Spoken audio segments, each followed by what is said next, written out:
Ako po si kapatid na Joan Bantinan.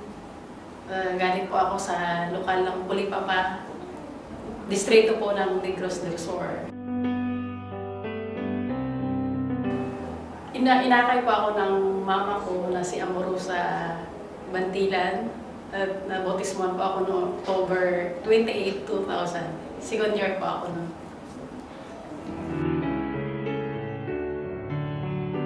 Nakarating po ako dito sa Singapore dahil po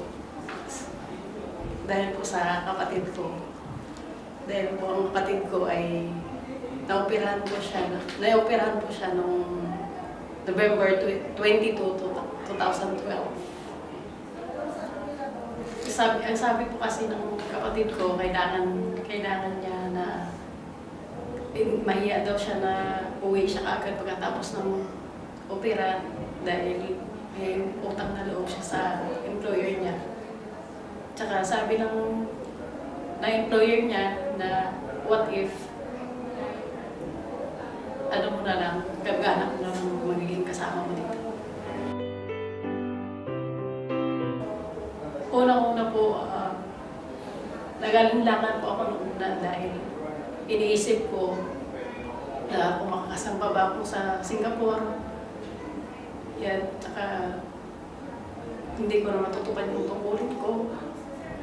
Ayun, pagdating ko dito sa Singapore noong January 27, 2013, araw po yun ng linggo. Unang-una pong sinabi ko sa kapatid ko na 2 beses po kaming sumamba sa isang linggo. Tsaka, nung dumating yung Miyerkules, umiyak na ako sa kapatid ko. Sabi ko sa kanya, hindi ko talaga kaya na hindi makasama. Tsaka, kailangan itala ko yung transfer ko. Nakita ko yung dako ng lokal ng Singapore West dahil sa isang kapatid na nakatala sa Midland na si Carusi, tinulungan niya ako, dinaanan niya ako sa bahay ng employer namin ngayon na sinamahan niya ako na nagpatala ako dito.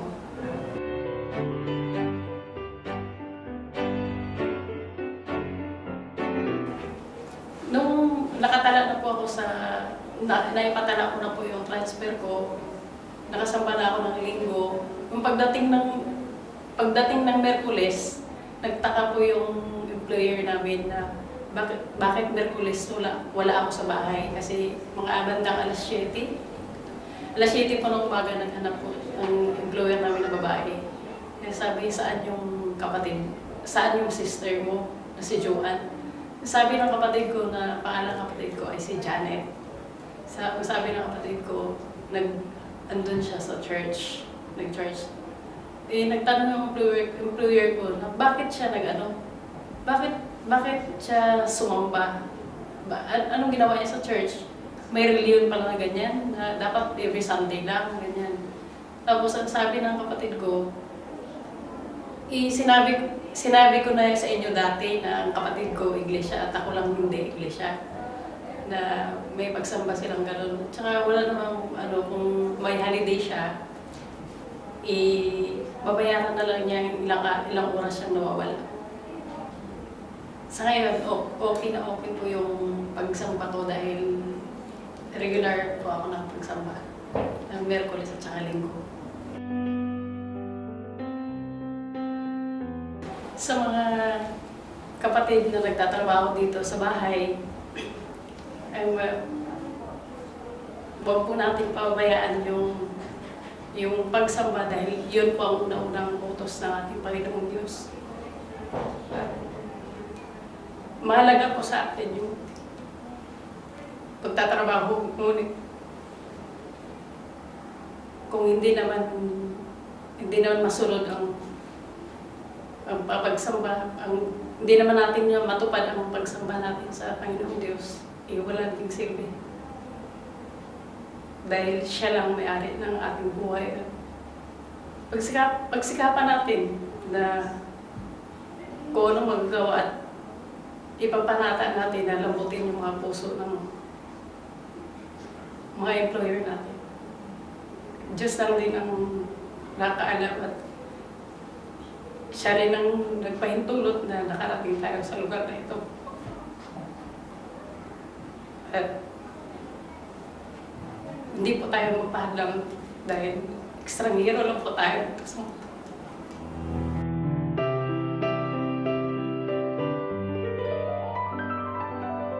Ako po si kapatid na Michelle Lucy, laking Malolima Santol, Pampanga. Dahil po sa laki po ako sa hirap. So dahil po sa pagnanais ko na makatulong ako sa mga magulang ko, napagdesisyonan ko po na makipagsapalaran sa ibang bansa. Yun nga po ay yung pumasok na DH dito sa Singapore. Pagdating ko po dito sa Singapore, ang usapan po ng agency namin ay may 7 months po ako na placement fee. So sa loob po ng 7 buwan na yun, hindi po ako maaaring lumabas. Sa loob lang po ako ng bahay.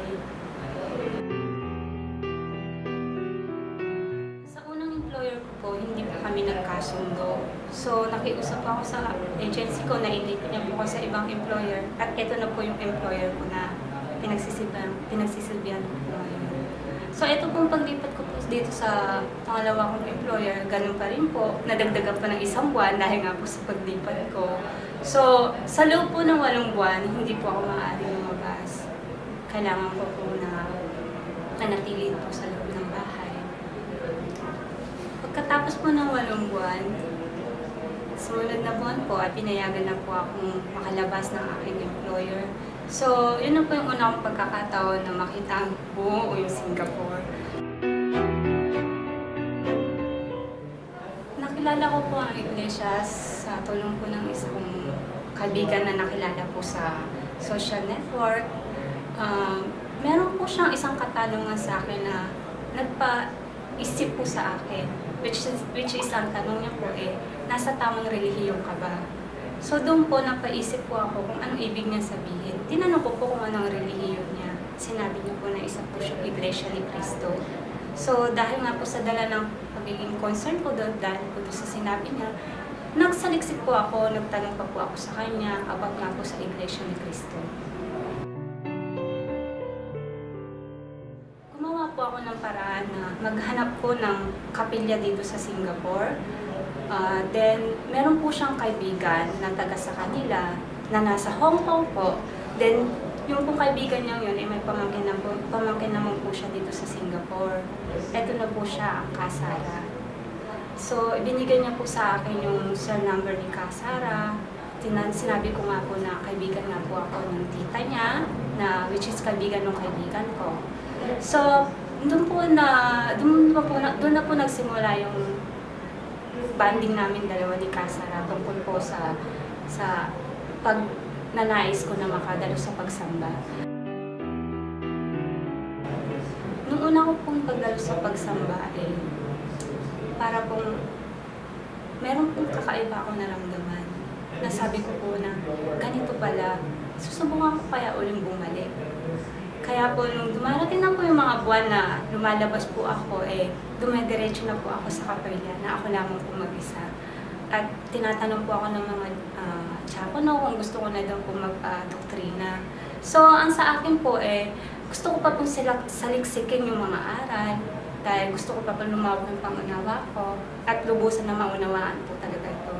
Dumating po yung time na April, May, yung po, na naisip ko na po na parang gusto ko na magpadoktrina.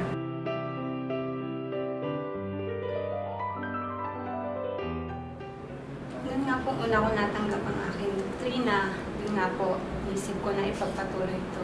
So kata po, dadalo po ako ng pagsamba, nagpapadoktrina na po ako, which is umabot po ng 1 taon mahigit. Dahil po sa pagnanais ko na matapos ko po ang aking doktrina, dahil po nung una po mga araw na paglabas ko ay 1 beses lamang po sa loob ng 1 buwan.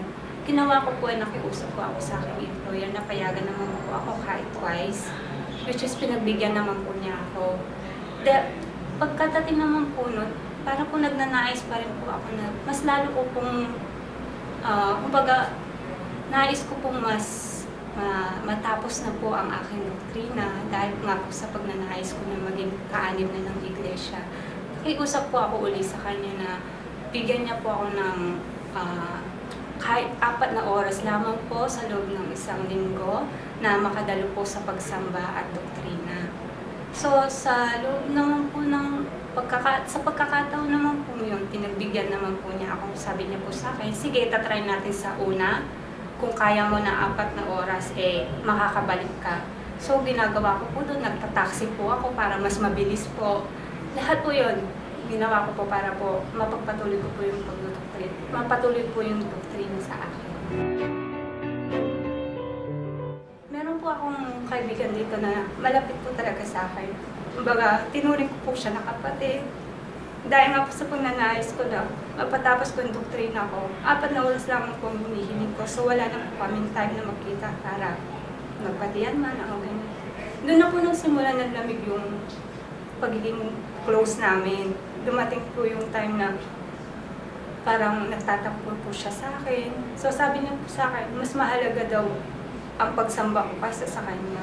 Which is para sa akin po talaga mas mahalaga.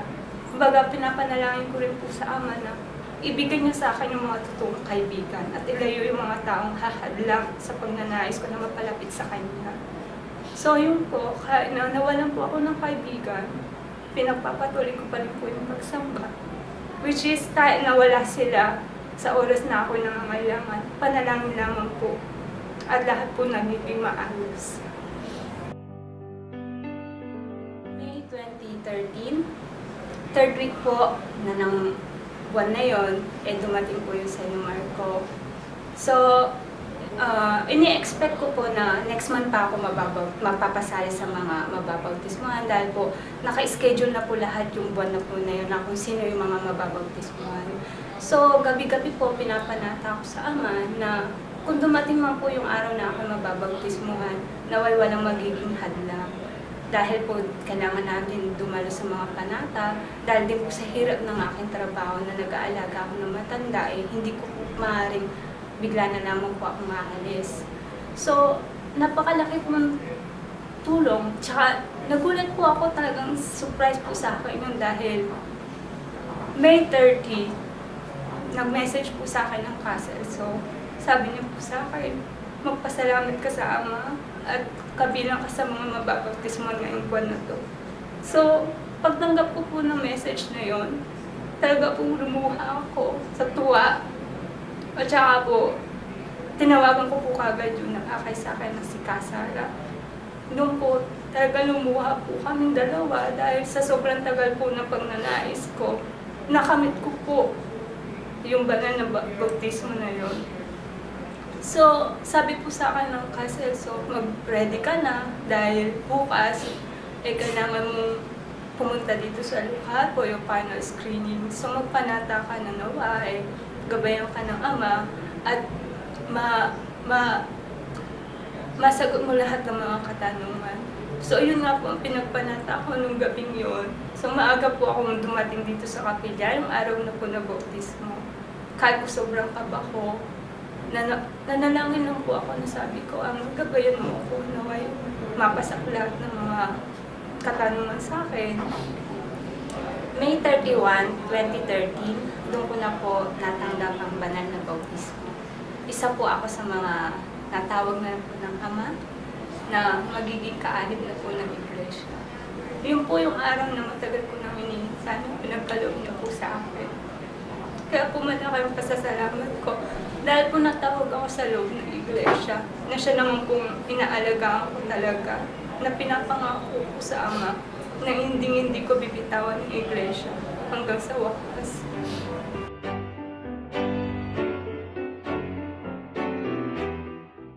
Sa akin lang po tatanggap ng banal na hapunan. Ang kapatid na Sarah po ay nagkaroon ng problema at that time. Dahil hindi niya po alam kung sino po ang makakatuloy sa kanya o kung makadali po sa banal na hapunan. So, ako po yung nag-offer sa kanya na ang gagawin ko po ay magpapaalam ako sa Ama ko na sasamba ko sa umaga, which is very impossible po dahil ayaw niya po ako na aalis ako ng maaga.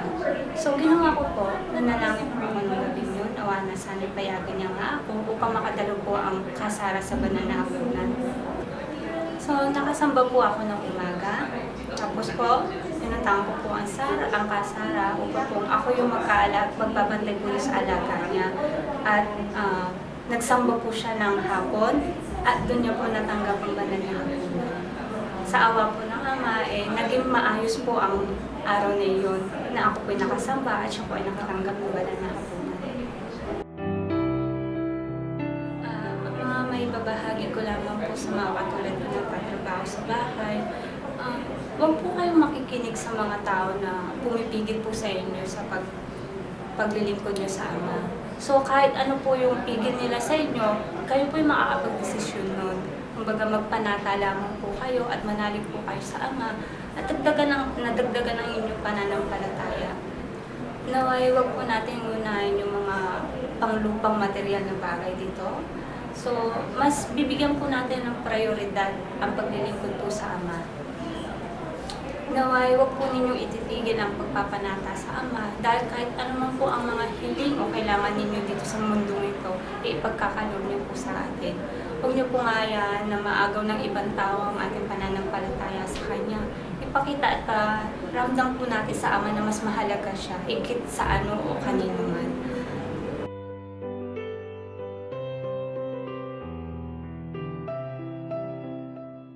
Ako po pala si Juliet Torrenlon. Tubong isang buwan na po sa Mindanao. Parating po ako dito sa Singapore nang dahil po kay Caberly Ardeniel. Siya po yung kakilala ko dito. Noong May 2011 po yun. Tapos po, yung una ko pong naging amo, wala po akong day off sa 3 buwan. Tapos lumipat po ako Chinese ulit, pangit rin ang ugali. Tapos pagka 2 times a month lang po yung day off ko. Pagkatapos po noong 7 months, nagpaalam po ako na lumipat ng ibang amo. So, nirelease naman po niya ako. Tapos yun po, yung sa amo ko pong bago na taga Sweden, nirefer din po ako ni Caberly. Ang schedule ko po sa sa current amo ko ngayon ay every Sunday na yung day off ko. Tsaka magkapit-bahay rin kami. Yung day off rin niya every Sunday rin po. So, inanyahan po ako niya na sumamba every Sunday po. Tapos, sa loob po yun ng 2 buwan. Tapos, yung sa loob ng 2 buwan po, tinatanong niya po ako kung gusto mo ba daw magdoktrina. Yun po, sa mga turo po tuwing pagsamba, kumbaga, kung may kumpara ko sa dati kong reliyon, parang malayo. Tapos, yun, inano po, nag-decide po ako na magpadoktrina. Doon po na tuklasan ko kung ano po yung tunay na iglesia. Yung una ko pong doktrina, yun, May 2012. Tapos, nung time na yun, mga bago pa, siguro, kumbaga, tinanong ko rin yung sarili ko kung buo ba yung desisyon ko. Tapos, yun, doon po ako na, sa doktrina ko, nataniman ng aral, yung tinuloy-tuloy ko po. Hiniling po ako noong March 2013, pero hindi po natuloy dahil kulang po ako sa mga papeles po. Tapos, nahiling na po noong April. Pero bago po nung mabutismuhan ako noong April 2013, ipinaalam po sa akin na hindi po ako napagtibay, hindi po ako mabutismuhan dahil sa kalagayan ko po. Tapos, yun, kumbaga, panalangin na lang po, panata. Tapos nilakasan ko yung loob ko na magpaalam sa amo ko. Yan sa amo ko ng Panginoon, pinayagan po ako. Ngayon po okay na po. Magsampa ko. Una manalangin po talaga ako. Pinapanataw po talaga tinawagan ako. So, yung inano ko naman po na maganda yung mood ng amo ko. Tapos, yung sinabi ko po kasi sa kanya, responsibilidad, obligasyon ko po sa church yun. Kailangan ko pong gawin. Tapos, naintindihan naman po niya kaagad. Tapos, yung pinayagan niya ako. Ang kalagayan po ng pagsamba ko ngayon, okay na po. Nakapagsamba na po ako ng 2 beses sa isang linggo.